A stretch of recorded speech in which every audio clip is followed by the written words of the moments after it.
Сега веднага? Обаждам ти се от летище. Тогава приятно пътуване, другарю Донев. Не бива да ме съдите за нищо. Аз наистина не съм виновен пред вас. Аз съм ви обичала няколко дни. Това ще ви направи ли удоволствие? Трябва да поговорим още веднъж, Моника. Мисля, че ще бъде съвсем безмислен.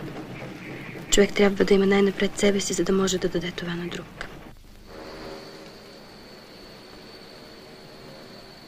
L'un des officiers ne portait-il pas une petite valise dans la main? Vraiment, vous avez raison. Je ne me rappelle pas qu'il soit sorti avec.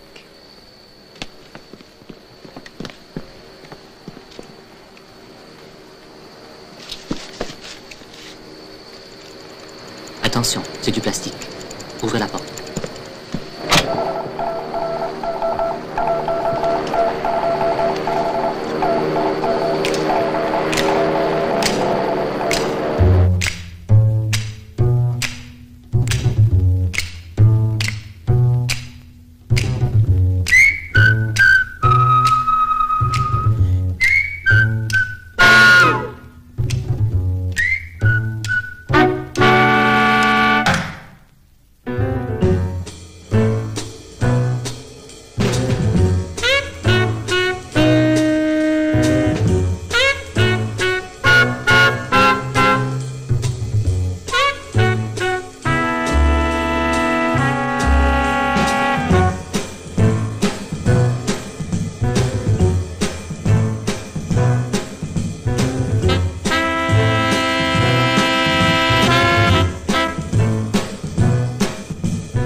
Et alors?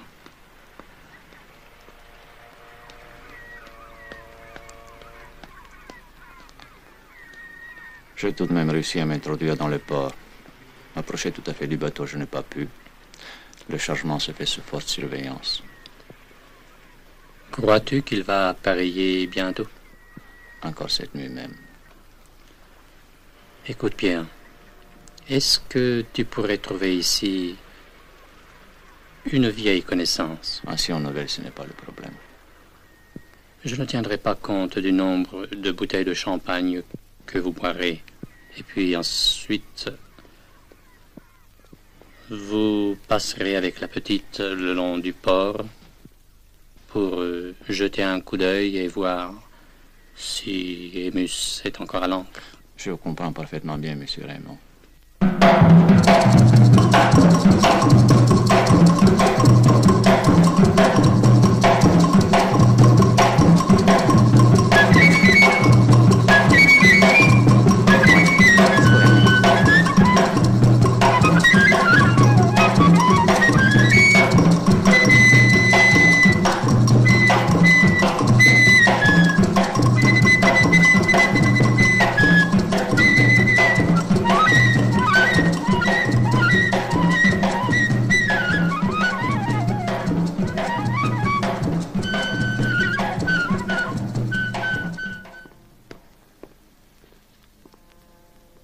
Кой има Маринов?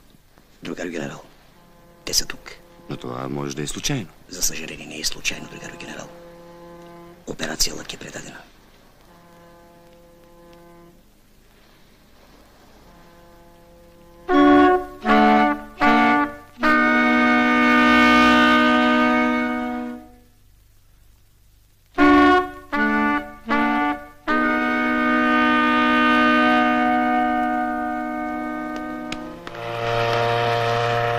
Така дръж. Как е настроението на момчета, Масларов? Съвсем нормално, другари капитан. Не е нормално. Виждам някакво особено оживление сред екипажа. За мен това е нормално.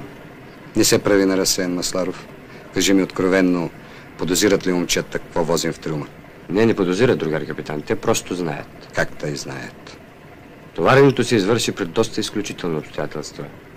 Аз мисля, че това е грешка. Така ли мислиш?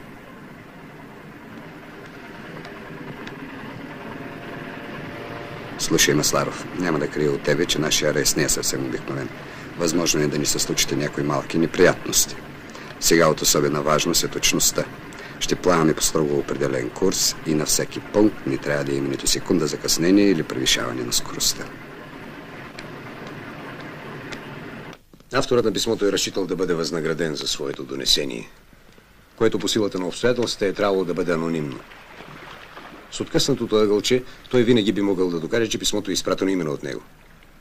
За тая цел е необходимо да се съединят само автентичното писмо с късчето, което липсва. Както разбрах, съгласно операция Лък, корабът Хемус пътува по документи за Гвинея. А всъщност тайно ще се отбие в Танжер и ще стовари оръжието.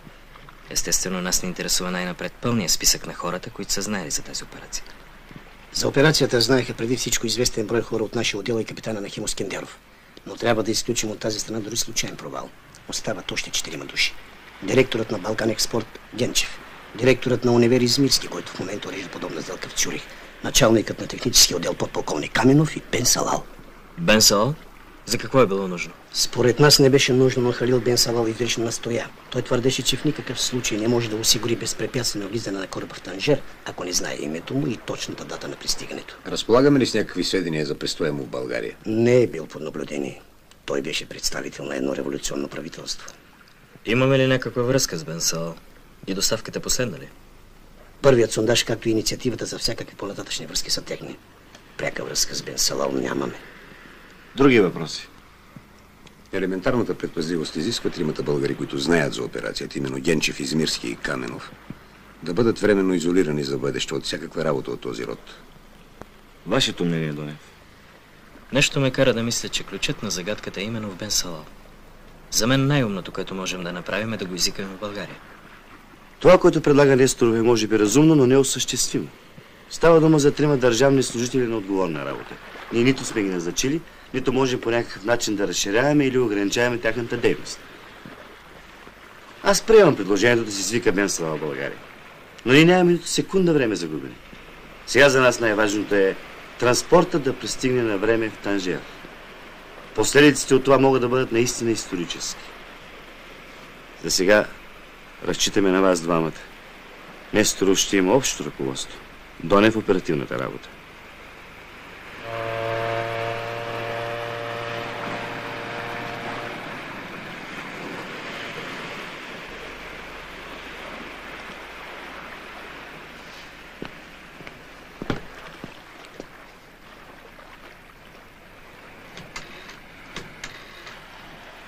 C'est de la Roche qui est à l'appareil. Bonjour, monsieur le consul général. Hemus traverse Bosphore 5h20. Non. Rien de particulier. Je vous remercie infiniment, monsieur le consul général. Че е лъжерец? Идваше. Обикновено сам. Почти не пиеше. 2 пъти беше с Генчев. Но веднъж ги видях да разговарят в фоето и дори се поскараха, струва ми се. Как разбирате това, поскараха се? По-скоро Бен Салал повдигна тона, а Генчев се мъчеше да го успокои. Спомняте ли си да се е срещал с някой тук? Да, към 11:30 с едно момиче. Да сте обърнали внимание на какъв език говорех? Мисля, че на френски. Да, на френски. Да не е била чужденка? Не е българка. Понякога идва тук, но по-често в бара.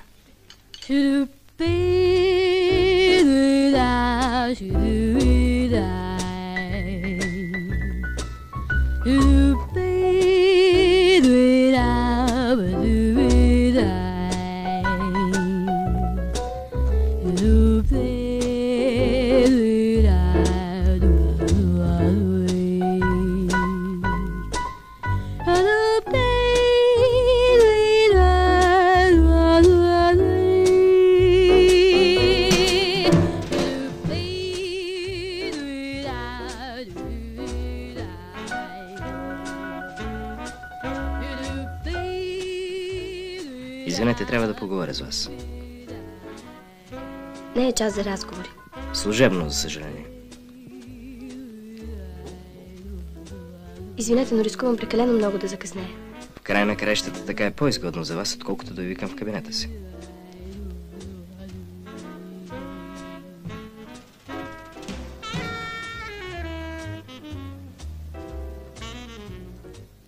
Говорете. Вие познавате Халил Бен Салал, нали? Да, познавам го. Бихте ли ми казали кой ви запозна с него? Вашият Даскалов. Защо нашия? Той така нахално се навира във всяка компания, че не оставя никакво съмнение у хората. Как стана запознаването? В бара. Той доста често поглеждаше към моята маса, както вие тази вечер. По едно време Даскалов стана и ми предложи да се запознае с един много симпатичен алжирец. Така ли каза, алжирец? Да. Той може би е знаел моята слабост, аз дружа с араби. Покойният ми мъж беше сириец. Знаете ли по каква работа Бен Салал беше в София? Веднъж ми каза, че би искал да уреди катедра по арабски език. Останах с впечатлението, че е литератор, може би. Когато си заминал, обеща ли да ви пише? Да, но не се обади. А вие не сте ли му писали? На какъв адрес? Това ли е всичко, което можете да ми кажете? Аз не знам какво ви интересува. Все пак... Аз ще ви дам моя телефонен номер.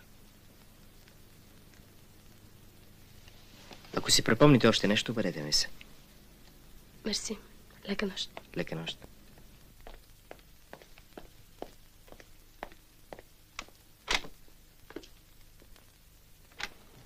Изглежда връзките на Бен Салал далеч не се ограничават само с деловите лица, другаря полковник. Ще трябва много да внимаваш в разговорите си за Бен Салал. И не трябва да разчитаме само на неговото идване в България. Имах предвид, другаря полковник, че той най-много знае. Но дали най-много ще каже? В края на краищата неговия интерес към името на кораба и точната дата на рейса му са доста съмнителни. Както разбрах, Бен Салал е виден деятел на тяхното революционно движение и то в най-опасния сектор. Аз само те предупреждавам да бъдеш спрямо него критичен и внимателен. И понеже не е тук, трябва да започнем с нашата домашна работа. Това писмо е написано на машина, която се намира някъде. Говорих с Маринов в каква форма на контакт да установиш с Измирски, Генчев и Каменов. Те нямат секретна служба, макар по същество да извършват редица секретни сделки.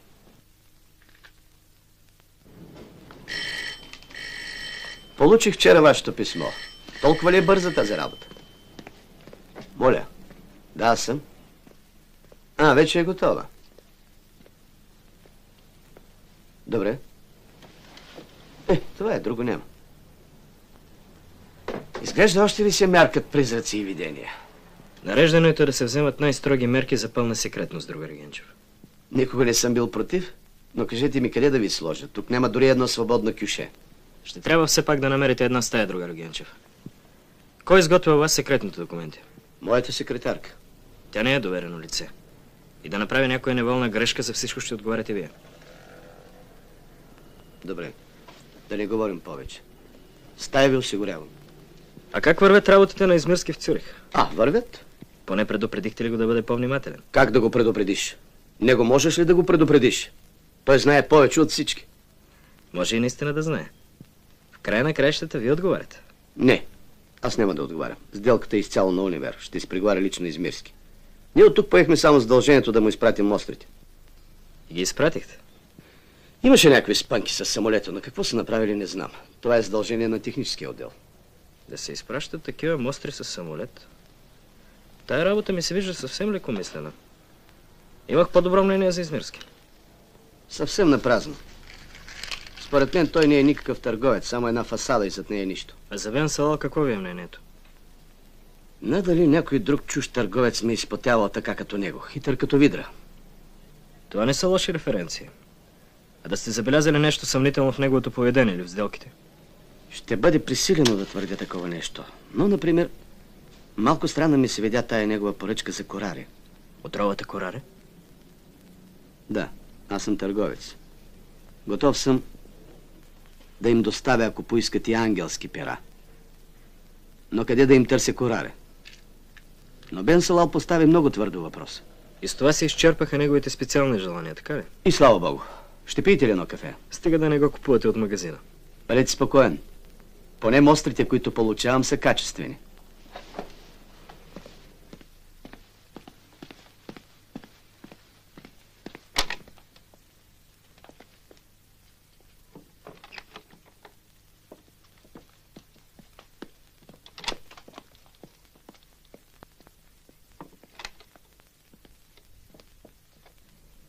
Басирам се, че вашата служба не е идея на Генчев. Надали има толкова в главата си. Може би сте прав.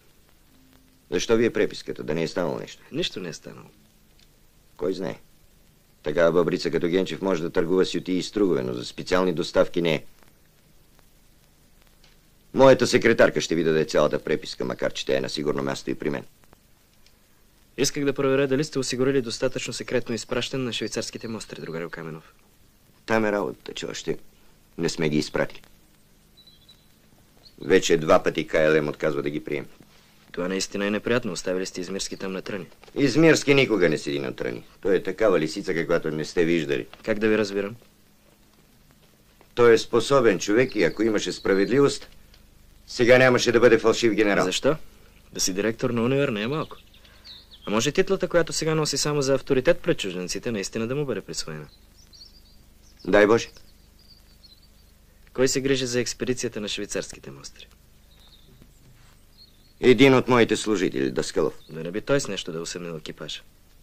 Бъдете спокойни. Не е вчерашен. Преди да дойде при нас, той вършил много по-сложна работа.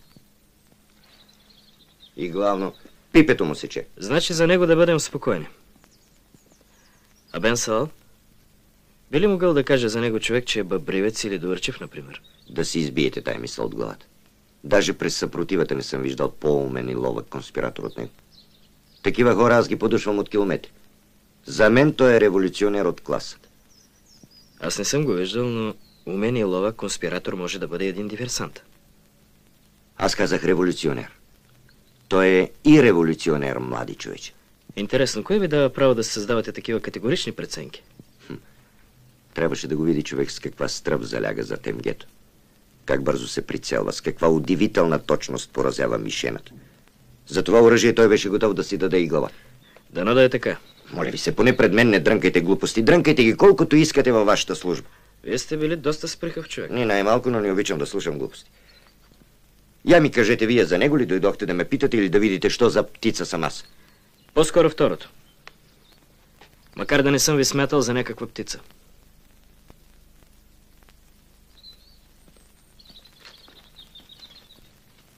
Един момент.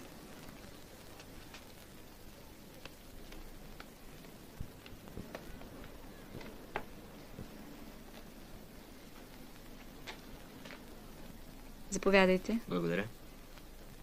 Довиждане.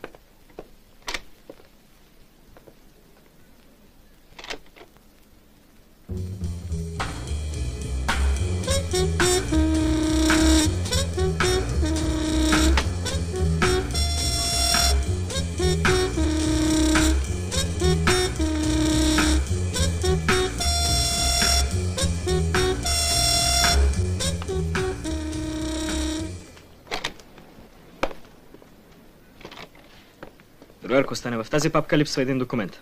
Какъв документ? Много добре знаете, защото сте го извадили от папката малко преди аз да дойда.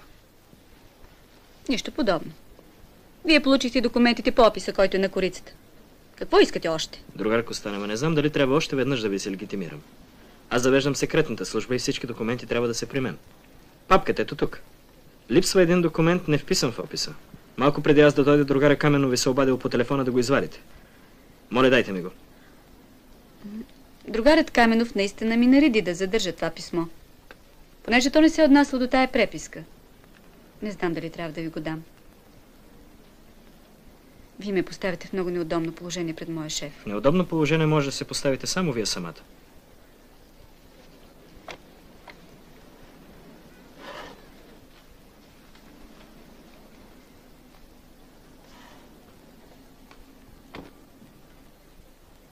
Вие ли писахте това писмо? Не знам кой го е писал.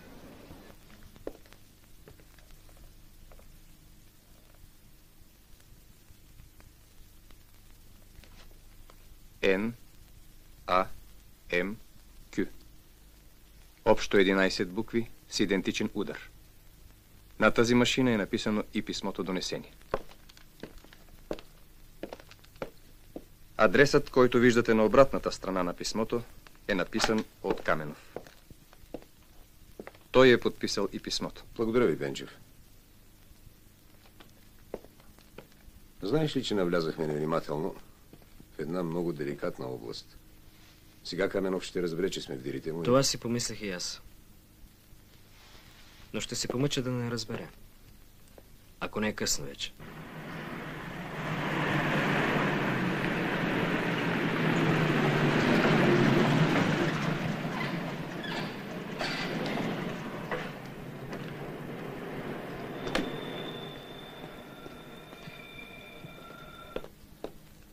Guten Tag, Herr General. Guten Tag. Hören Sie mal zu, Herr General. Ich habe nicht nur auf 2, sondern auf allen Kontinenten Waffen verkauft. Ein Cognac, bitte. Ich will was vertraulich sagen. Die Sache lohnt sich nur in 2 Fällen. Erstens, wenn der Kunde die Waffen dringend braucht. Und zweitens, wenn sie auch sofort geliefert werden. Nur dann lohnt sich das Geschäft. Ich verstehe Sie, Herr Del Bianca. Also entweder ich bekomme die Mustern in 2 Tagen oder das Geschäft hat sich für mich erledigt. Ich bitte Sie um ein wenig Geduld, Herr Bianca. Ich hoffe, dass wir den alles haben werden, auf ein gutes Geschäft anzustoßen. Tja, ich hoffe. Was heißt denn das, ich hoffe? Verzeihung, Herr General. Würden Sie bitte mit zum Telefon kommen? Verzeihen Sie bitte einen Moment. Ich glaube, es ist Sophia. Bitte. Още ли не са излетели? Още не са. Слушай, другарю Генчев, има най-малко 10 начина да се накара един комендант да вземе дори жив крокодил на борда си. Давате ли си сметка, че проваляте сделката? Утре летят. Летят. Самолета 2 пъти отказва да ги приеме. Казах, утре пристигат. Некадърници.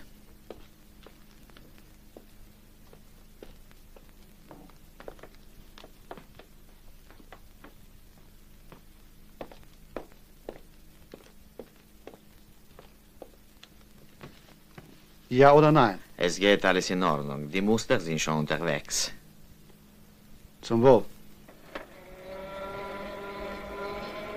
Това ли? Да. Въздушната линия има ли право да откаже транспорта? Там е работата, че в петък КЛМ можеше да го вземе. А никой от тях не се мерна на летището. А вие защо не го натоварихте? Даскалов лично нареди без него да не се транспортира. И не дойде, дори не се обади. Нямаше го никакъв. Сега къде е?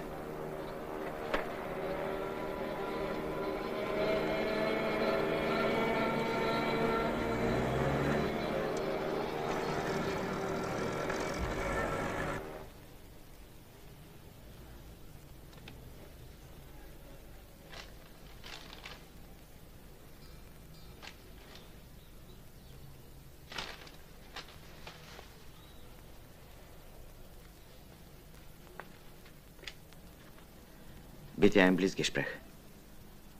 Hallo. Balkanexport Sofia, bitte.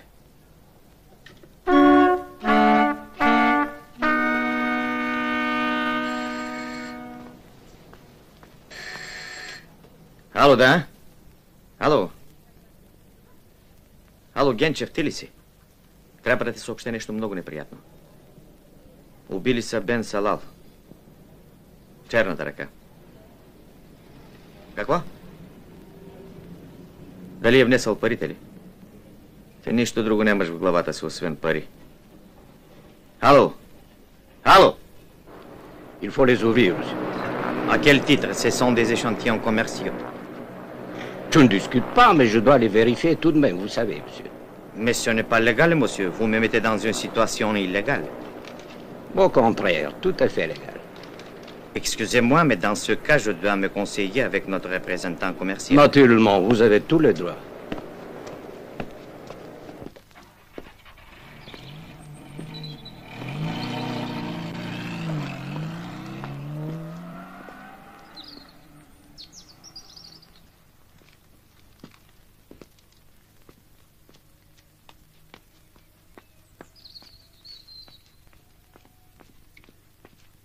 Ist Herr Del Bianca hier?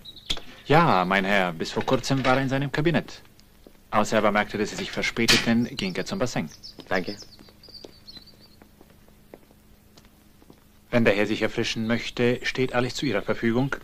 Nein, nein, besten Dank. Der Weg zum Bassin führt hier entlang. Danke sehr.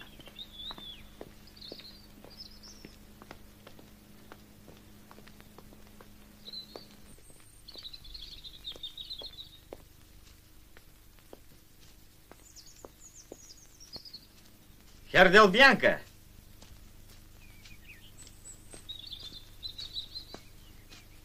Herr Del Bianca!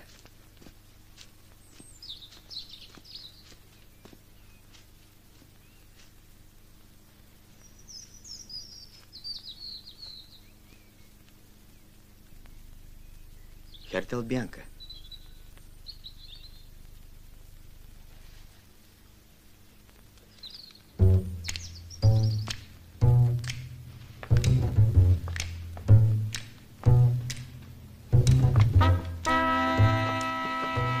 Was ist los, Herr General?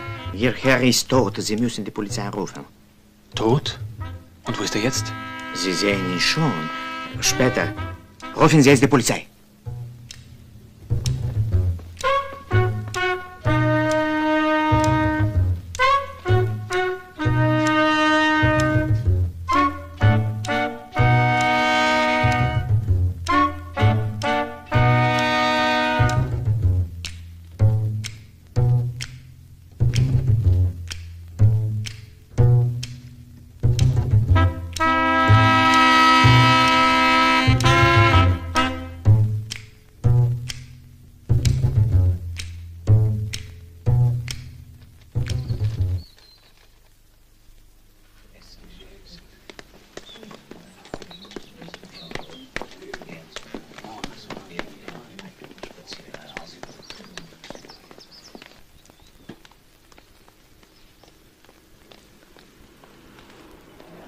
Und wer sind Sie?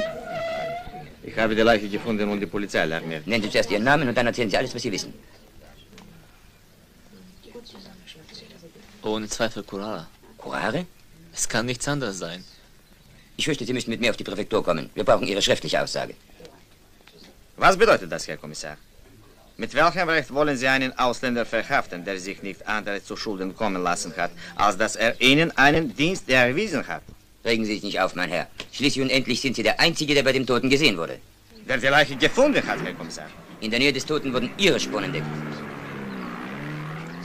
Kommissar, im Kamin ist etwas verbrannt worden. Ich will nicht glauben, dass Sie im Ernst sprechen, Herr Kommissar. Wollen Sie etwas sagen, dass ich speziell gekommen bin, um mit dieser Nadel den Toten zu stechen, mit dem ich ein glänzendes Geschäft vorhatte?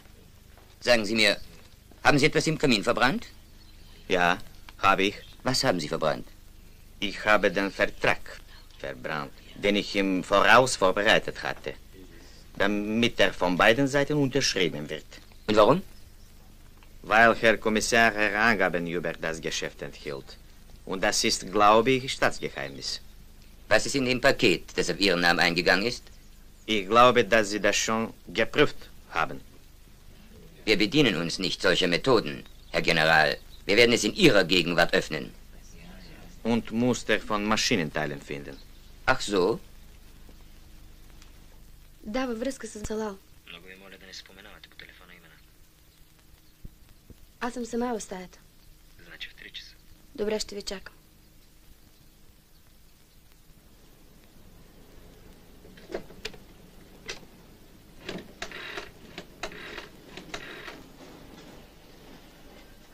Донев, ти ли си? Измирски се е върнал от Швейцария. Изглежда, че пак е забъркал там някакви трици. Какви трици? Не разбрах точно, но изглежда, че са го арестували. Като дойдеш, ще ти се обади да го чуеш и ти. Нали ще бъдеш в кабинета си? Да, ще чакам. Какво ще кажеш? Просто го усещах. В него бяха заключени всички загадки. Боя се, че този, който е предал Хемус оттатък, е предал и Бен Салал. Може би се е страхувал, че той ще го разкрие и разобличи пред нас. Не ми се иска да вярвам, че и това е направил българин.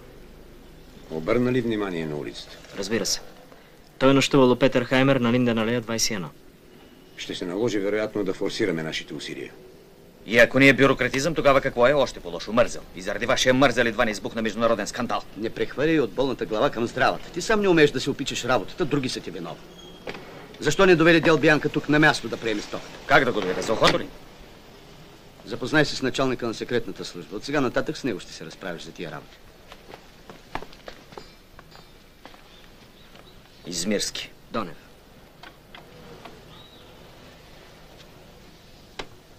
Донев да е идвал.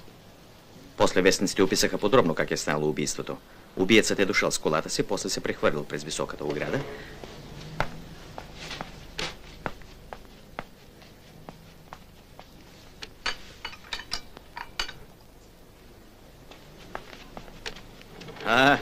Ти ме смайваш, бе, Генчев. Предоставил си такава ценна вещ за обществено ползване, така да се каже. Нали ти е подарък от Бен Салал, как не си го занесъл до сега вкъщи? Това повече подхожда на теб. Аз нито давам, нито вземам подкуп. И после? Изглежда, че е стрелял не с обикновен лък, а със специален арбалет. Върха на стрелата е бил потопен в Кораре. В Кораре ли? Струва ми се, че аз го видях. Когато наближавах вилата на Дел Бянка, едва не връхлетя отгоре ми. Разбира се, в префектурата аз не казах нито дума за тази среща. Интересно как сте се справили на митницата. Подкупих митническия чиновник, но фръкнаха $500. Аз мисля, че другаря Измирски се е справил отлично с всички затруднения. Възможно е, но аз тия $500 няма да му ги призная. Знаеш ли колко ме плашиш? И сега ще бръкна в джоба на жилетката си и ще ти ги хвърля на масата. Все нещо ще се нареди. Нищо няма да се нареди. В моя бюджет няма перо подкупи. И изобщо напразно потрошихме толкова пари за твоята командировка. Не е съвсем напразно. На връщане минах през Виена и доведох Ашкенази. Мисля, че той може да свърши вместо Дел Бянка цялата работа. Ашкенази ли? Малко несериозен ми се вижда. И ти ми се виждаш малко несериозен, но какво да правим? Обясни ли му в какво се състои цялата работа? Най-общо. Без да споменаваме имена и държави. Но аз трябва да бъда вече при него. Искате ли да го видите? Да. Вие лично как си обяснявате това загадъчно убийство? Трудно е да се отговори. А защо убиха Бен Салал? В тайната търговия с оръжие винаги има заинтересовани страни. Изглежда, че Дел Бянка е настъпил някого по мазола. За него няма какво да мислим. По-жалко е за Бен Салал. Наистина жалко. Преди всичко той беше един изключително почтен човек. Думата му беше по-сигурна от всякакъв договор. С него можеше да се работи. Ашкенази? Аз вече ви казах, за мен той е сериозен търговски партньор. Стори ми се, че Генчев не харесва сделката. Нищо чудно. Всъщност, Генчев харесва сделката, но не харесва мен. Нему му се иска всички сделки на Универ да минават като актив на Балкан Експорт. Има нещо верно в това. Боже мой, каква планина! Всяка вечер я сънувам, особено когато съм в Израел. За мене няма по-голяма планина от Витоша. Запознайте се. Донев, специалист по интересуващите ни въпроси. Ашкенази. Ще ви заведем там. О, благодаря. Искам да я запазя в душата си такава, каквато я помня от детинството. Както разбрах, вие сте я превърнали в парк. Има нещо такова. И да ви кажа право, малко скучно го строите този ваш социализъм. В мое време Дондуков беше истинско корсо. Имаше всичко. И магазини, и сладкарници, и кина, и кафенета. А сега? Аз мисля, нещо сте сбъркали. Дойдохме да те вземем за обед. А, не. Аз се поразходих малко. Хапнах една шкембечорба. И нея сте развалили. Какви поразии сте направили? Широката механа, дългата механа, шуменските бирари. Те бяха гордостта на София. Посещаваха се от знаменити личности. Никой свестен град не е направен само от нови работи.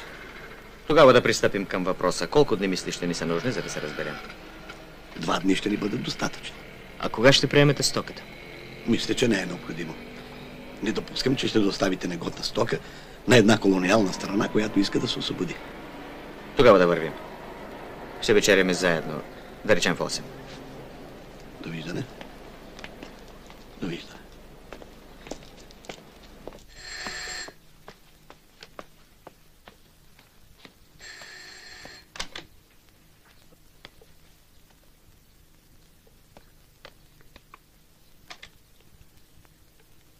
Добър ден.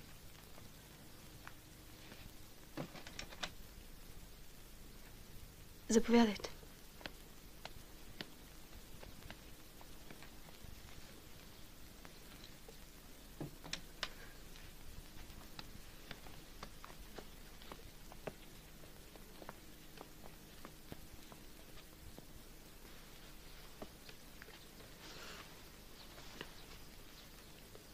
Аз ви слушам. Получих писмо от Халил. Ще ви го прочета.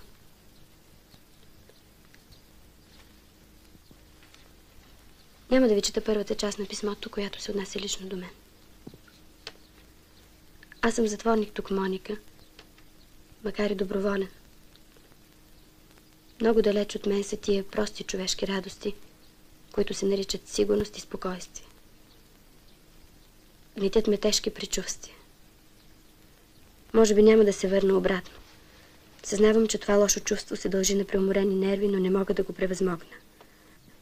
Да се надяваме, че скоро всичко ще свърши благополучно. Аз ще дойда още един път в България, защото имам чувството, че съм направил там непоправима глупост, която на всяка цена трябва да поправя. Довиждане, скъпа Моника. Надявам се скоро да ви се обадя и тогава ще ви съобщя един сигурен адрес. Ваш Халил. Защо ме гледате така? Той е мъртъв, Моника. Халил? Загинал е при атентат. Мъртъв? Кой може да убие Бен Салал?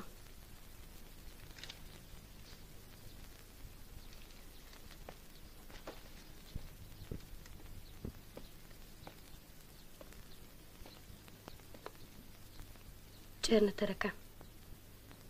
Какво име? Аз все си мислих, че тези работи са някаква пропаганда. Черната ръка е физически убиец. Но може би предателството е дошло от ръката на българин. Българин? Та той не познаваше тук почти никой. Може би мен сте заподозрели. Ако ви подозирахме, сега нямаше да разговарям с вас. Мога ли да получа това писмо? За какво ви? Искам да проверя още веднъж превода. Има един пасаж, който е изключително важен за мен. Никой няма да ви го преведе по-добре от мен. Чела съм го най-малко 10 пъти. Но нищо, вземете го. Наистина имаше нещо обречено и у него, както в Саид. Кой Саид? Вие знаете покойният ми мъж. Той беше сириец. Наистина богат човек, но патриот. След сватбата заминахме за Сирия. Един месец по-късно той загина при една доста мистериозна автомобилна катастрофа. Може би и той е бил убит. Моля ви се, Моника. Поне не се задълбочавайте в тази лъжа. Какво искате да кажете? Искам да кажа, че вашия бивш съпруг и досега се радва на добро здраве. Кой ви каза? Н. А. М. Q. Р. С. Общо 11 букви с идентичен удар. Никакво съмнение. И в двата случая има една и съща машина. Съвсем определено това е машината на Бен Салал. Но дали само той е писал на нея? Автора на донесението може да бъде и единия и другия. Доказателства и двете посоки липсват. И ние трябва да ги намерим. Преди 2 часа източно от нос Матапан, Хемус е бил открит от разузнавателен кораб.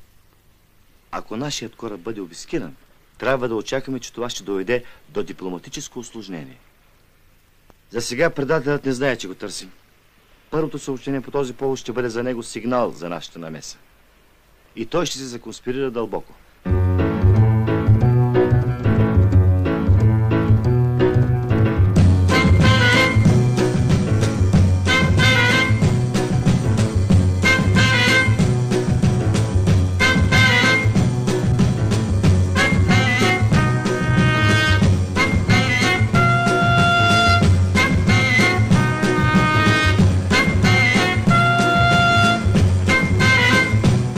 да се лъжа, но всяка спечелена минута за нас сега е особено ценна.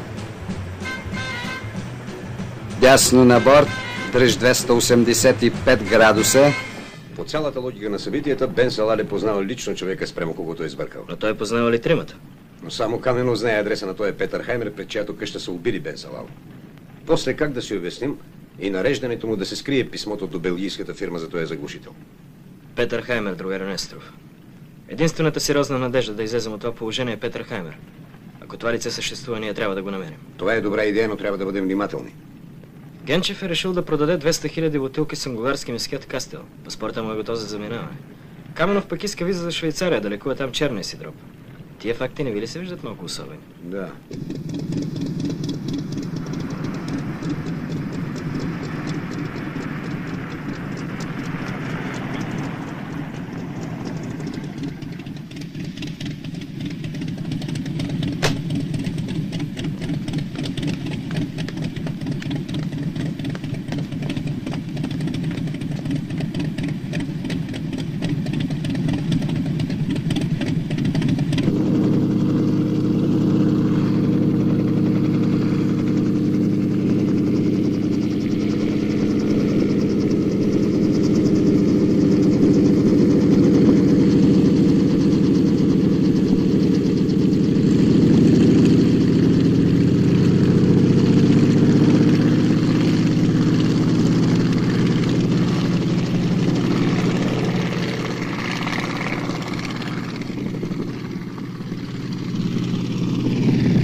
Това е заглушител, нали? Аз съм инженер и правя всякакви опити. И ако смея да тълкувам по-нататък, той беше обещан на Бен Салал. Вие сте умно момче. Много ви се искало да го задоволите напълно. Да. Сигурен съм, че този заглушител отлично щеше да му послужи. Какво ви води насам? Ще трябва отново да облегчим вашите складове. Много добре. Отново за Алжир? Този път тайна. Дори от мен? Да, дори от вас. Правилно. С тия работи шега не бива. Пък и за вас е все едно дали ще ви кажем или не. Вие си имате нос. Наистина имам нос, но не обичам да го пъхам в чужди работи. Колко дни ще ви са необходими, за да се подготвите? 2 дни. Това е много хубаво. Бърза работа. Наистина бърза. Ние можем да чакаме, но те не могат. И за да ви докажа, че имам нос. Оръжието ще бъде доставено на страна с горещ климат и насечен географски релеф. До там то ще пътува по море. Кое ви дава основание да мислите така? Главно съотношението между оръжията с крута траектория и такива с права и директна стрелба, както и състава на някои от маслата и откатните течности. Ако това е верно, третият извод се налага от само себе си. Нека да поговорим за Даскалов. Според мен той не трябва да работи, а да се лекува. Да се лекува? Алкохолизмът също се поддава на лечение. Не е там въпрос. Да речем, дори че се излекува. Но докато съществува дразнителят, винаги ще съществува опасност от рецидиви. Според вас, кой е дразнителя? Този, който го е довел до тук. И някой недъзи на нашето общество. Очистването на душата от песимистични възгледи също влиза в лечението. Песимистични възгледи? Това не са възгледи, това е действителност, момче. И вие твърдите, че основата на нашата действителност са недъзите? Има чувствителни хора, които не могат да се примирят с недъзите на коя да е действителност. Особено пък на нашата. Но има също хора, които се мъчат да оправдаят своите грешки с чуждите. Не търсете винаги най-лесното оправдание. Аз, например, не мога да понасям кариеристите и мошениците. Какви свои грешки оправдавам с тая ненавист? Може би своята необективност. Искате да кажете за Генчев? Да, вие сте съвършенно прав. В този случай съм бил съвсем необективен. Моето мнение за него е безкрайно по-лошо. Мнение имате основание? Може би имам. Не мога да си представя какво може да бъде това основание. Халил ми имаше доверие. Веднъж ми каза: Генчев е истински мошеник. На ваше място не би го държал нито миг на тая служба. Това ми каза. Той вие проверете защо. С кого, освен с мен, споделихте тия думи на Халил? С никого. И с Даскалов, естествено, но за мен това е все едно с никого. Съвсем не е все едно. Но както и да е. Кога ще бъде подписан договора? Ей, сега в 3, за това бързам. Ще го подпишем само двамата с Ашкенази от името на Универ и Ашкенази и син. А Генчев? Това пък е мое условие. На Генчев ще съобщим как стои въпроса само от финансовата страна. Това пък какво е? Искрено казано, това е предпазливост. Аз предлагам освен нас двамата, друг никой да не знае нито срока, нито кораба, нито пристанището. Ако ще отговаряме, поне да знаем защо отговаряме. По принцип сте прав. Доколкото зависи от мен, ще се постарая да бъде така, както вие искате. Спри, моля те, си искам да сляза тук. Щях да забравя. До вечера ще дадем малък банкет на Ашкенази. Поне в този случай приличието изиска да поканим и Генчев. Това наистина може. Ашкенази е стара лисица и няма да откопче от устата му нито дума. Довиждане.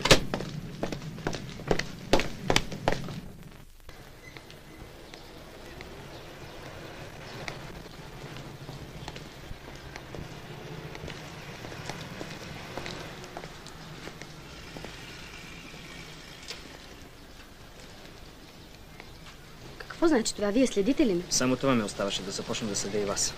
Тогава защо сте тук? Минавах по улицата с кола и се натъкнах на доста пикантна сцена. Случайно? Да, случайно. Но струва ми се, че именно вашите подвизи не са случайни. Какво искате да кажете? Много ясно какво искам да кажа. Веднъж сириец, втори път алжирец. Сега пък може би някой от Пакистан. Уверявам ви, че този път няма да ви отведе далеч. Най-много до някой изправителен дом. Мислите, че лъжа ли? Тогава да се надяваме, че благодарение на вас ще бъде някъде около София. Стига шеги. Какъв беше този човек?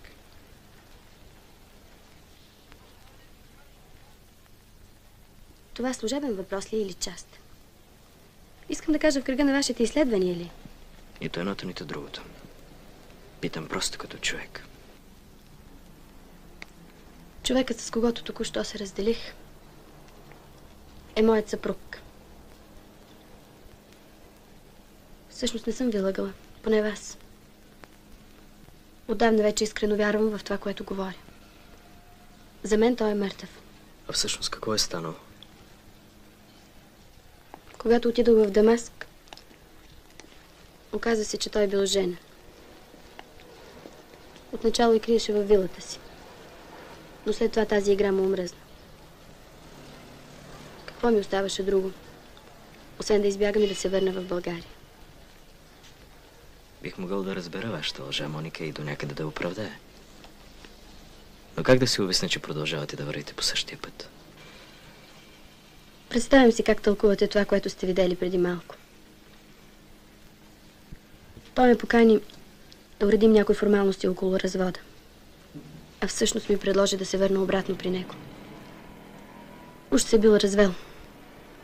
Може и тъй да е, но вече е късно. Съжалявам, че ви развалих настроението. Не умея да се преструвам. Очевидно и това не е хубаво за човек с вашата професия. Сега не упражнявам моята професия. Сега просто си мисля за вас. Това не ме ласкае. Защото явно сте разочарован от мен. Защо мислите така? Много просто. Вие досега живеехте с мисълта, че съм вдовица, а изведнъж се оказва, че даже не съм разведена. Сега искате да ме изкарате яснав. Господи, какво исках да ви кажа? Виждате ли, загубих всякакво желание да разговарям с вас. Да. Веднъж разговаряхме с Халил и той ми каза: общественият строй не може да промени изведнъж хората. Даже и тези, които уж му се чувстват. Във вашето общество има не по-малки мошеници, отколкото в буржуазното общество. Спомняте ли си кога ви каза това? В последните дни? Да, в последните. Беше в барчето. С възмущение ли го каза? По-скоро резигнирано. Като доказателство на собствените му убеждения.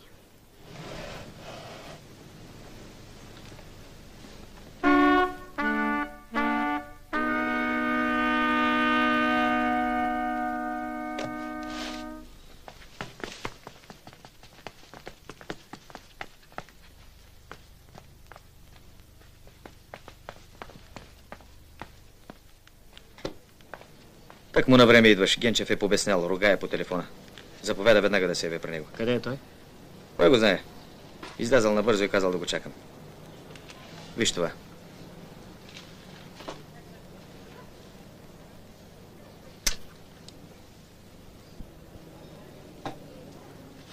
Така добре ли е? А как ще бъдем сигурни, че Ашкенази ще достави стоката там, където е нужно? Представете си, че я потопи в морето. Как тъй ще я потопи? Както се потопява.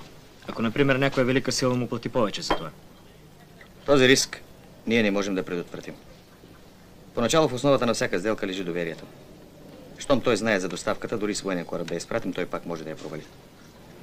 Затова е необходимо само да дигне един телефон. Няма го това бордеро, другар Измирски. Аз ви казах, че отдавна го изпратих в счетоводството. Добре. Извинявайте, ще минем без него. Съжалявам, но трябва да вървя. Ашкенази всеки миг ще дойде. Трябва да съм в кабинета. Какво да правя, като го няма?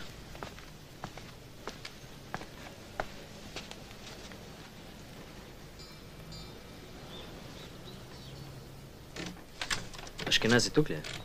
Да, вътре с Измирски. Ще внимавате повече от всякога. Ако се случи нещо непредвидено, ще ме търсите в министерството.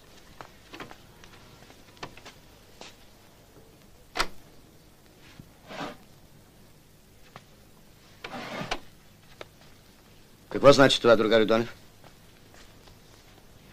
Да не съм обявен за персона нон грата. Не ви разбирам добре. Много добре ме разбирате. Криете от мен, водите преговори зад гърба ми. Вие знаете, че сделката е на Универ. Но с тези сделки отговарям аз. Това е легенда, която сам сте си създали. За сделките на Универ отговаря Измирски, а вие отговаряте само за финансовата отчетност. Това е някаква нова версия. Това е истинската версия. Ще ми разрешите ли да седна? Какво да ви разрешавам? Мога ли да ви разрешавам? Откакто сте тук в учреждението, командвате вие. Ето тая ваша ревнивост е като че ли най-лошия ви съветник. Тя ви кара да се пъхате там, където не ви е работа. Тогава очаквам да ме определите точно периметрите, за да не се окажа в небрано лозе. Оставете тия приказки, другарю Генчев. Много скоро ще разберете, че не сте били никак прави. Но преди това ще ми разрешите ли да ви задам един служебен въпрос? Моля. Кажете ми искрено, защо сте се спречкали веднъж с Бен Салал? Това беше дреболия. Той смяташе, че изпратените консерви не отговарят на предварителните мостри. Искате да кажете, че консервите са били развалени? Не бяха развалени, но наистина не бяха и от същото качество. Ясно. Искали сте да му продадете залежали стоки? Не мои. Аз нямам залежали стоки. Залежалите стоки са на държава. Все едно. Другарю Донев, аз съм търговец преди всичко. Оставете. Това исках да знае.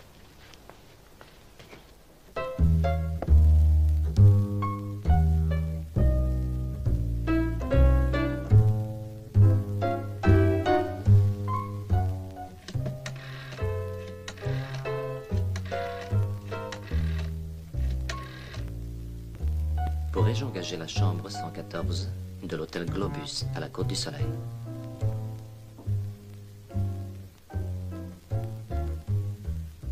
C'est Werner Schultz qui est à l'appareil. Merci.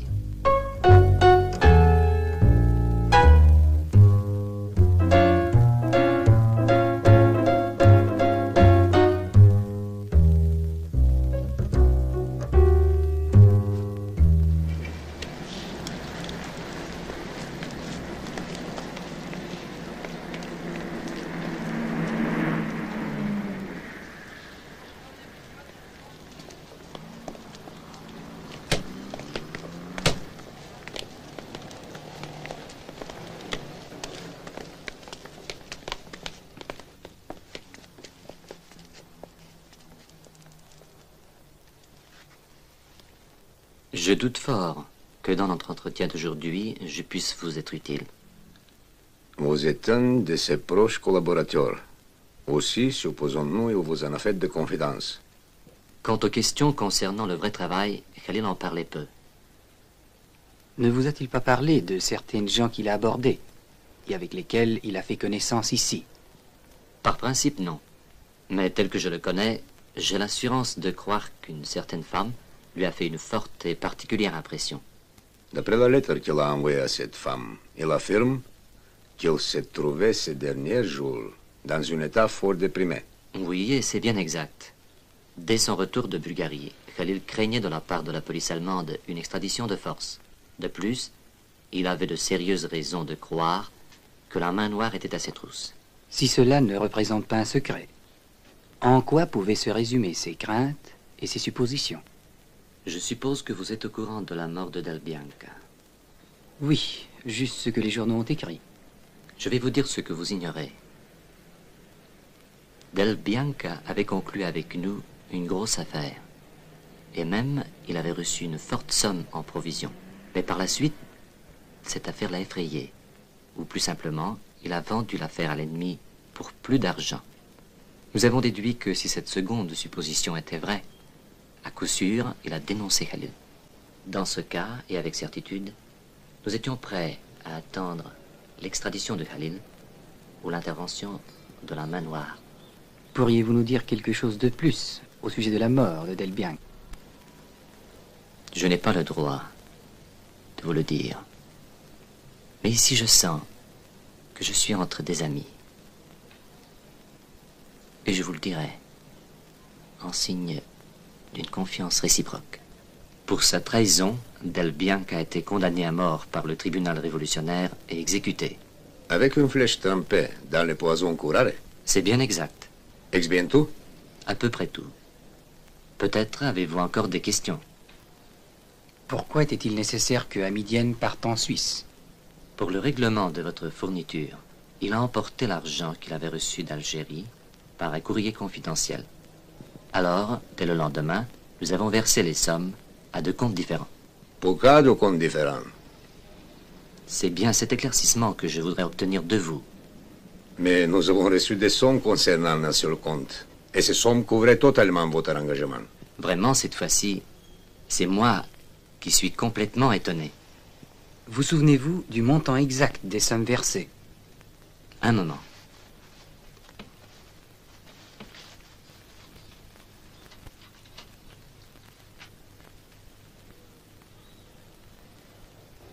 Едната сума е на Универ и отговаря точно на това, което трябваше да получим. Втората сума е внесъл по шифрована сметка в друга банка. Тя представлява по размер точно 5% от първата сума, изчислена просто до сантим. Смятате Бен Салал способен да дава рушвети? Бен Салал без друго е един изключително честен човек, но може би не е имал друг изход. Неговата главна цел е била доставката на оръжие за алжирската армия.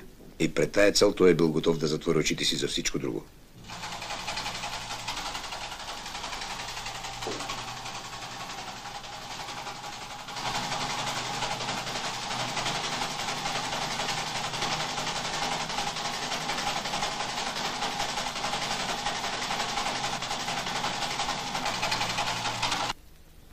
Според вас, на кого Бен Салал би дал такава голяма комисионна? Разбира се, на този, който е извършил услугата, който е отговарял за нея. След като е предал кораба, той е поставил под съмнение своята комисионна. Кой е единственият човек, който може да го изобличи? Естествено, Бен Салал. Ето защо той трябва да изчезне от лицето на земята. Да, но адресът, на който е предаден Бен Салал, е известен на Каменов. Възможно и Измирски да го е знаел. Двамата са били в постоянен контакт. Не знам, другар генерал. Ако и за хипотеза имам най-малко 10 в ума си, но ме е страх да я кажа дори и на вас. Не е лесно да наведеш един човек, да макар и само в главата си. Искам поне веднъж да се доберем до един сигурен факт.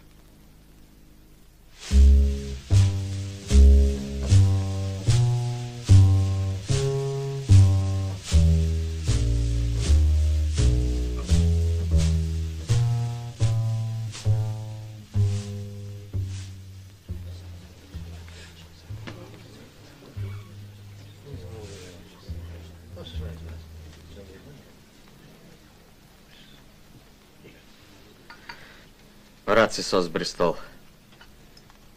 Нито за стомаха ми, нито за бъбриците ми. Не искам да бъда невъзпитан, но с по-голямо удоволствие бих изял едно имам баялда. От кога не съм ял подобно нещо. Шегувам се, разбира се. Вечерята беше чудесна.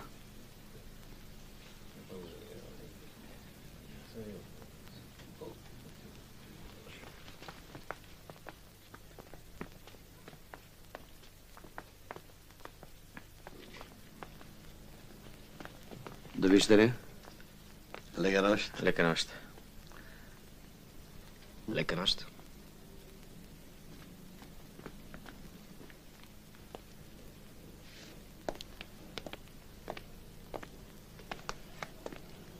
Лека нощ. Лека нощ.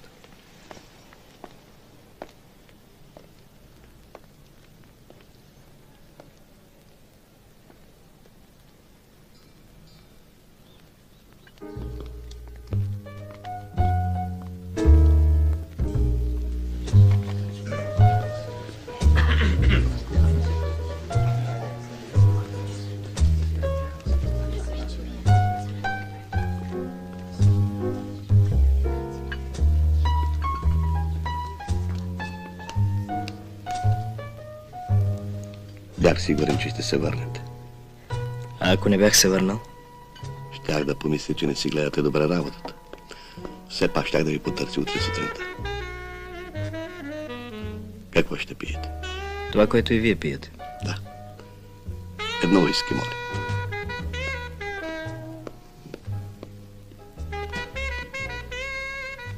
С хора като вас трябва да се говори направо и откровено. Това ще бъде полезно и за двама ни. И най-хубавото е, че нашите интереси напълно съвпадат. Никой повече от нас двамата не е заинтересован доставката да се осъществи до край. Това наистина е така.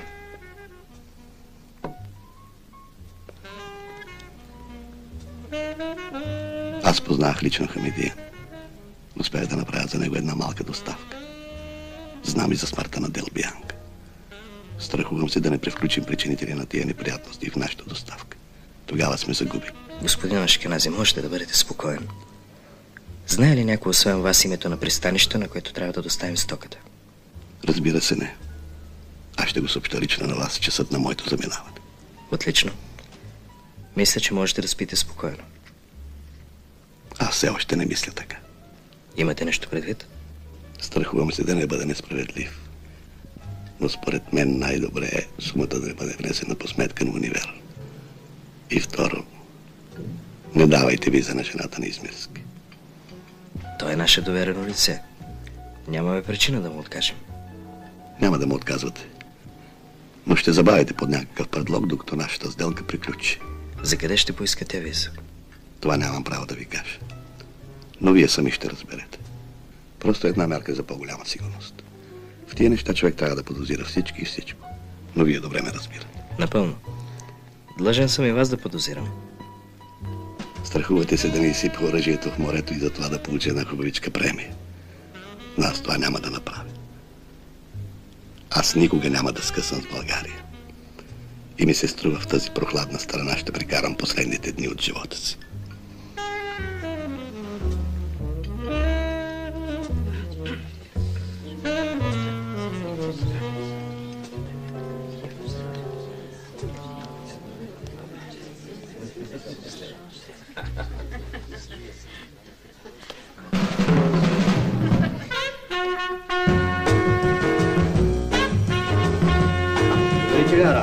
Не борите си. Само българите говорят кръчма за работа и на работа за кръчма. Ние вече имаме други навици. Какво ще видиш? Нищо. Не може нищо. Един джинфис. Джинфис, моля. Не знаех, че директорите имат навик да обикалят нощните заведения. Защо? И те са хора. Навярно се търсили някоя млада дама. Защо не? Тогава бих могъл да поканя едно младо момиче, просто за украшение на масата.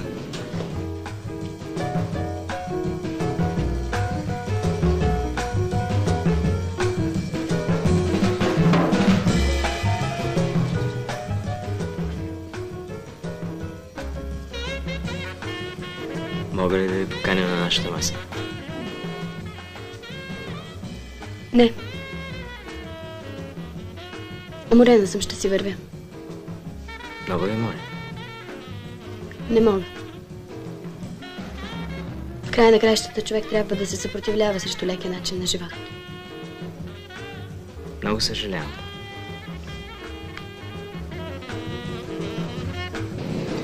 Хубаво момиче, ваша приятелка.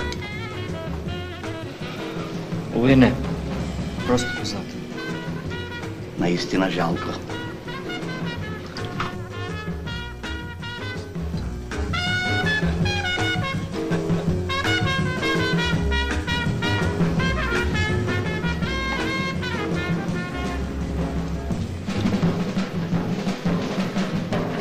Лека нощ.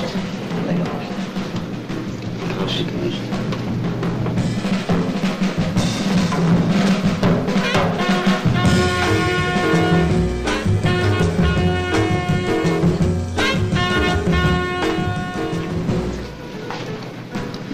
Време е. Нека утре бъдем с бистри глави.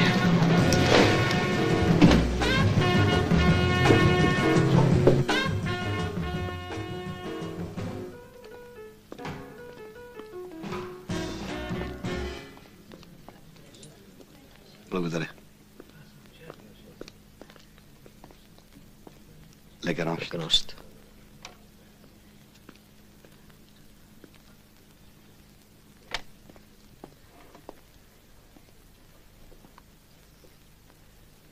Искам да поговоря с вас, другаре Донев.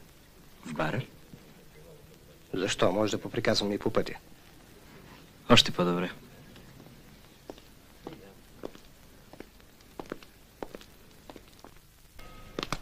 Аз знам кой сте вие, другаре Донев. И се досещам с каква работа сега се занимавате.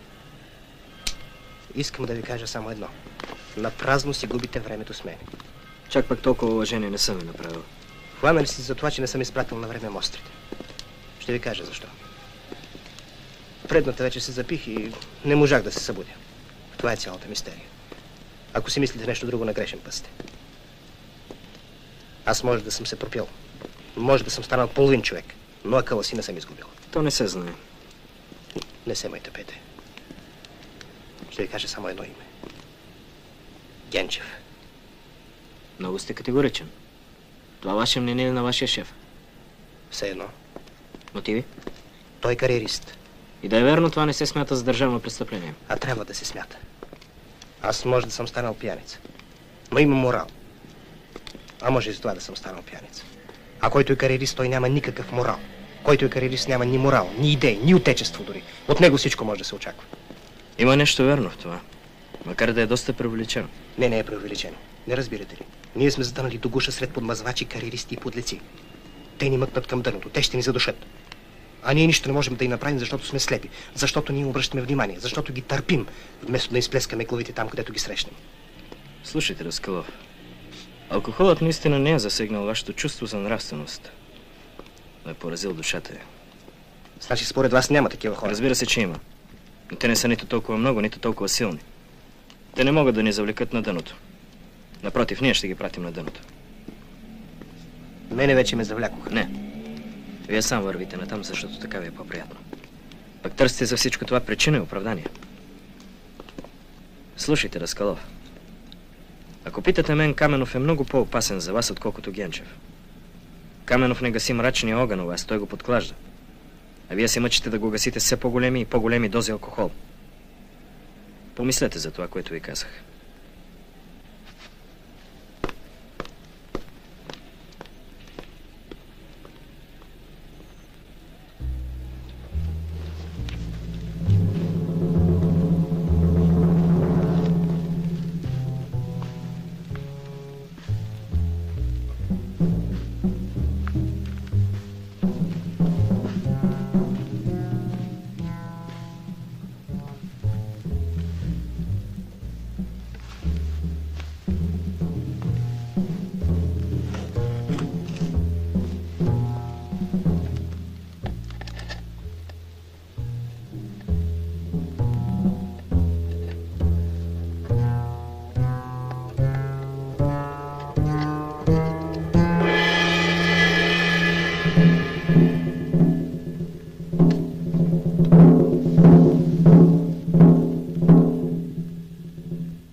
Разберете, Несторов, че работа не е чак толкова проста. Да рече, можем да задържим за няколко дни подполковник Камен. Но другите двама пътуват служебно. Нямаме никакво право. Аз мисля, че това е добре дошло за нас, другар генерал. Защо? Сега ще разберете.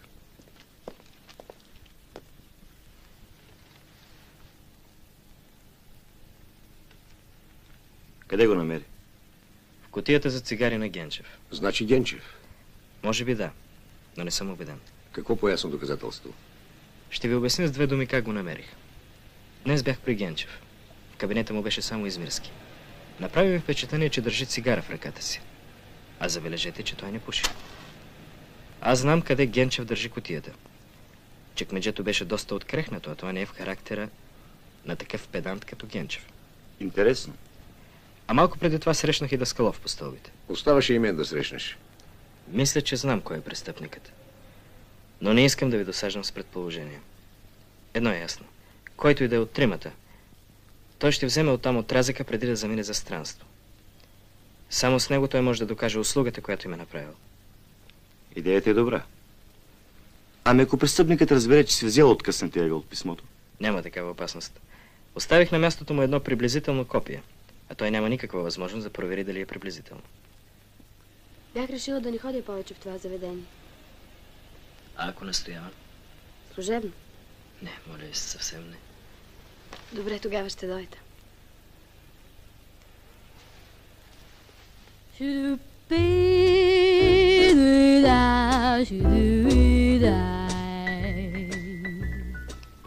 Така сте се издокарали, другар Родонев, сякаш сте тръгнали на кодеж. Вие се шегувате, Моника, но на мен наистина ми е дошло времето. Така че ако не подадете на време заявка, рискувате да се разминем. Така и ще стане. Вие сте ми сърдита. Мислите ли, че нямам право? Тогава аз бях служебно зает, Моника. Знаете ли колко е грозна тази дума? Нищо на този свят не бива да се върши служебно. Да, права сте, но не можете да си представите каква тежка и отговорна работа има. Сигурно сте имали. Но какво ви пречеше да дойдете поне за малко, колкото да ме поздравите? Тогава помислете си, че просто съм се смутил в момента. Такъв опитен разузнавач, който от нищо не се смущава. Може да не съм чак толкова опитен. Тогава съвестен. Ето вие и сега се готвите да излизате. Наистина, трябва да се напием някой път с вас. Може би това ще развържа сърцата ни. Няма да го направите. Вие сте прекалено сериозен и прекалено отдаден на дълга си. Ама това е толкова лошо. Не става дума за добро или лошо. Но това значи, че вие не можете да принадлежите на себе си. А който не принадлежи на себе си, не може да даде това на друг. Не сте права, Моника. Човек, който принадлежи само на себе си, не може да даде нищо на другите. Права съм. Поне за себе си. С вас имам чувството, че мога да бъда забравена всеки миг. В мен трябва да бъдете винаги сигурна, Моника. Поне това съм заслужил.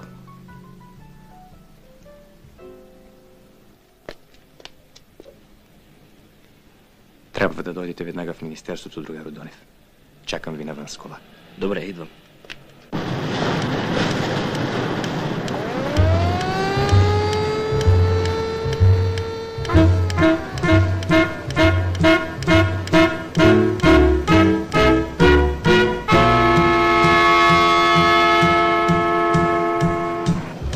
Предупреждава, че ще стреля. Вярваш ли, че ще посмеят? Мисля, ще дадат няколко предупредителни стрела.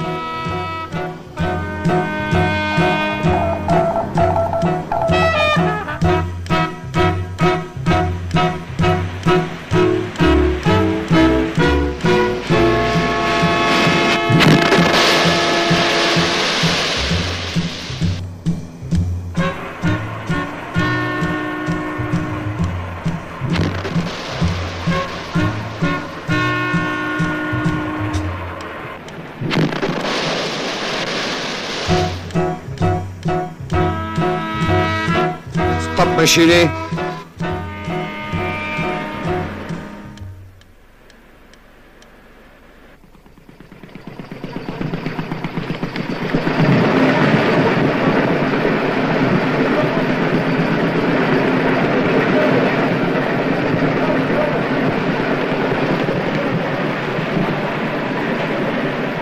Пусни Штормтрапа.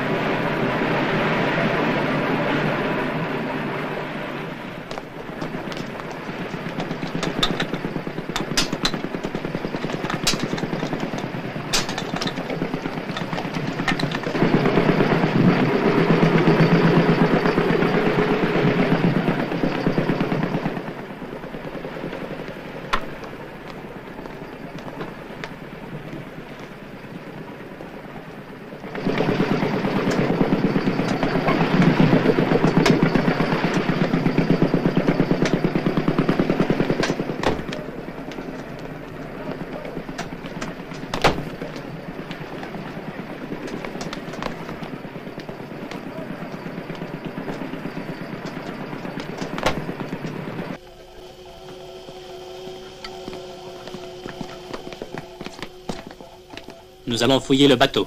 Vous n'avez pas le droit. Nous exécutons un ordre. Ceux qui vous ont donné cet ordre sont-ils conscients qu'ils violent d'importantes conventions maritimes? Ce n'est pas un cas de discussion entre nous, monsieur. Ceux qui gouvernent s'expliqueront entre eux sur le cas présent, et puis convenez que vous n'êtes pas tellement innocent. Que voulez-vous dire? Vous savez que vous vous trouvez dans nos eaux territoriales.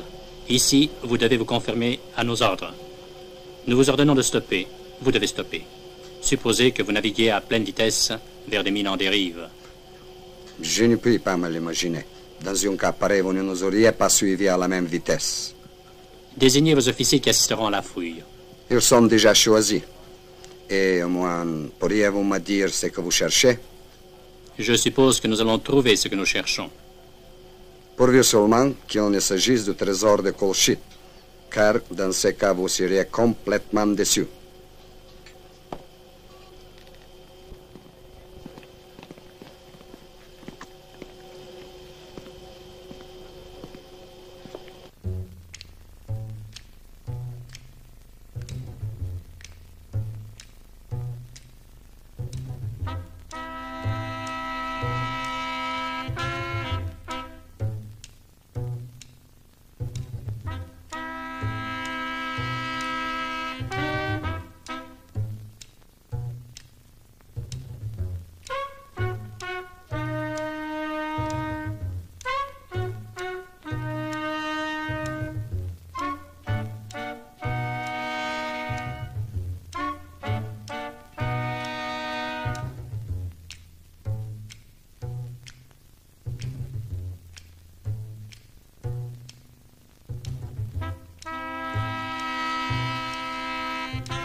Притиснат от безспорните доказателства, Измирски признаваше престъпленията си едно по едно, макар след упорита съпротива. Много ловко той подвел Бен Салал за своята комисионна. Казал му е, че се касае за безотчетна сума, нужна на нашето разузнаване във връзка с неговата задгранична дейност. Напразно Хайме убил Дел Бианка. Не италянецът, а Измирски е предал Бен Салал на черната ръка, за да се отърве от единствения свидетел. Измирски призна, че е написал предателското писмо на машината на Бен Салал. По-късно скрил откъснатото ъгълче в кабинета на Генчев. Той се опитал да изнуди Ашкенази с 5% от сумата за втората сделка. След това смятал да избяга завинаги в чужбина. Само на един въпрос Измирски отказваше упорито да даде какъвто и да било отговор. А шифъра на личната ви сметка? Това никога няма да ви кажа. Тези пари са мои. Измирски, вие давате ли си сметка за вашето положение? Тези пари са на децата ми. Ще дойде ден и те ще си ги получат. Виж ти какъв грижлив баща. Да. Вие успяхте да ограбите мен. Вие нищо друго не сте правили, освен да ме ограбвате и унеправдавате. Вие знаете какво представлява Измирски. А какво представлявате вие? Той имало и идейни причини.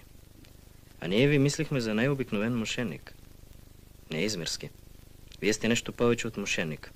Вие сте предател. Хайде, предадохте нас. Но какво ви е виновен алжирския народ, да предадохте и него? За мен това не е предателство. Борбата, която те водят, е безсмислена. И по-добре в края на краищата, че вашето оръжие никога няма да пристигне там. Операция Лък беше всъщност заблуждаваща операция. На Хемус са били намерени само обикновени машини и съоръжения за Гвинея. А Родопа вече се измъкна и наближава своята цел.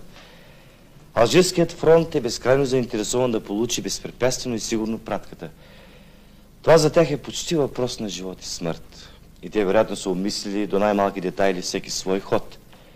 Но в случая, вместо Хемус, там пристига Родопа. Дори Бен Салал не знаеше това.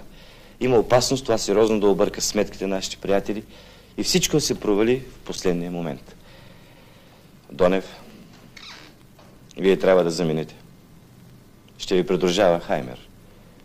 Вашата задача е да осигурите благополучно акостиране на кораба и прехвърляне на оръжието.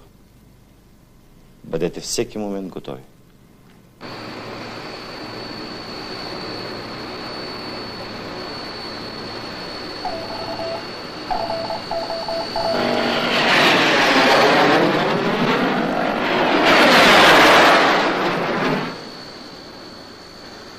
What's gone into them?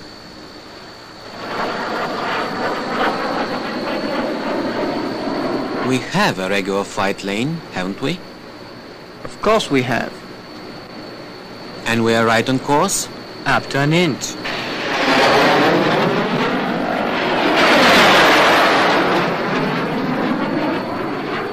They signal us to land.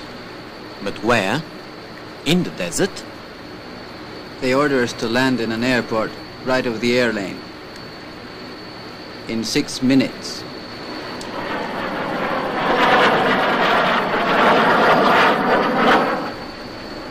They have an emergency airstrip nearby. We'll have to land.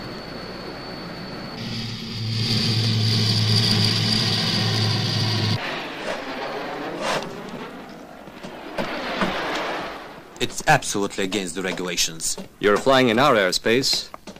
We are the law here. What do you want? To check the passenger list. Everything is in order with us.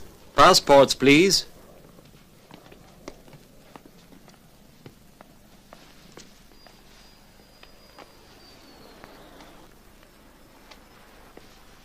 Are these all the passengers? Yes, all of them. Check everywhere.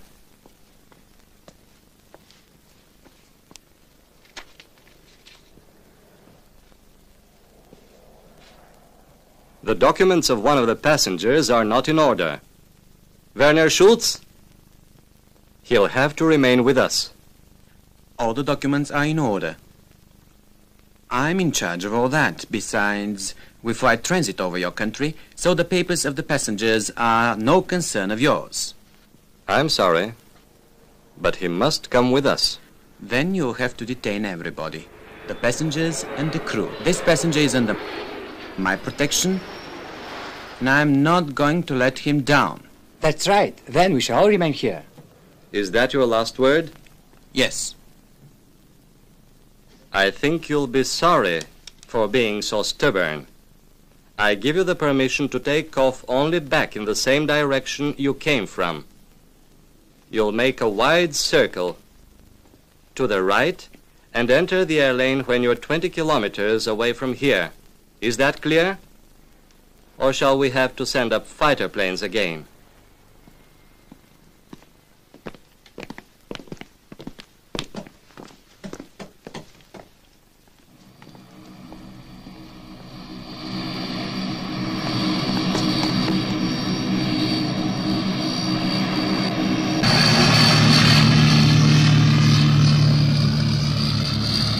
L'un des officiers ne portait-il pas une petite valise dans la main?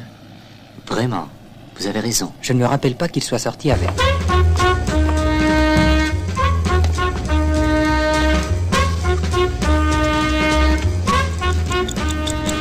Attention, c'est du plastique. Ouvrez la porte.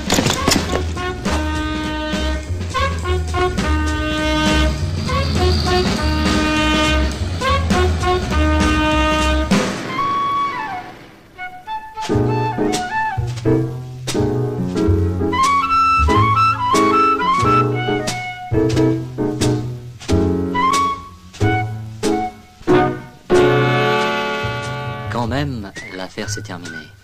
Et pas si mal. Pas mal, à part mes cheveux qui sont devenus gris. Ne vous en faites pas. Les femmes préfèrent les hommes juste avec cette couleur de cheveux. Pourvu que ce soit vrai. Jusqu'à présent, je n'ai pas eu de chance.